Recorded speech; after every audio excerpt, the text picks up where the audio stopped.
NTSB Chair Jennifer Homendy joins me now with the latest on this inquiry. You were just telling me a moment ago you have the voice or the voyage data recorder.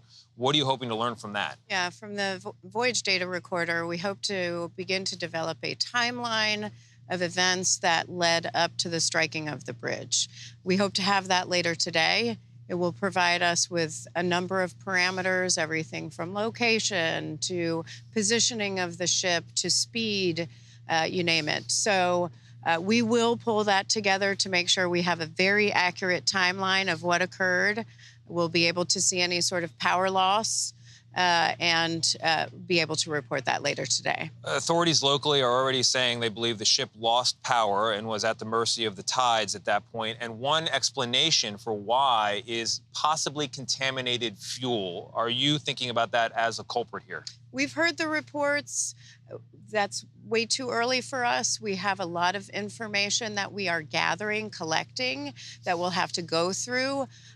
We'll certainly look at that as part of our investigation. One of the roles of the NTSB, in addition to understanding an accident, is to make recommendations to prevent the next one. So on two aspects of this, do you think bridges, when you see this collision, need to have stronger fenders or reinforcements to prevent a collapse? Well, that's exactly what our highway team, who's here, will look at as part of this investigation, is what work was being done on the bridge, and then also certainly who was on. They'll want to talk to other workers, but they'll look at what sort of protection was around the piers to prevent this sort of total devastation. We know that the boat had a local pilot in charge who knows the waterways around here. But something that I think will surprise people at home is that tugboats helped the boat off of the port, off of the dock, but then is not required to escort it through the harbor itself. Is that a lapse you'll be looking at? We look at everything. The NTSB conducts a very thorough, comprehensive, holistic investigation. Everything from maintenance to even fire rescue operations. But we'll look at how the U.S. Coast Guard and others regulate operations and to see if there are any deficiencies. And what's your estimate on timing? This is going to take some time. There's going to be a lot of information. It's multimodal. It's the highway structure and the vessel.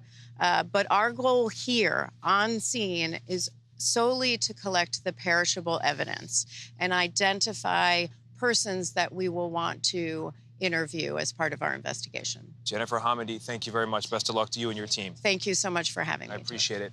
And folks, one of the areas of information where we are still looking to learn more is about the families of the 6 deceased or presumed deceased this morning. The search, of course, continues for remains. We don't know a lot about them, but a priest, a Catholic priest locally here, has been quoted having met with the families, saying they are going through agony right now. Their faces are, quote, etched in pain. We'll have more from the scene here in just a little bit.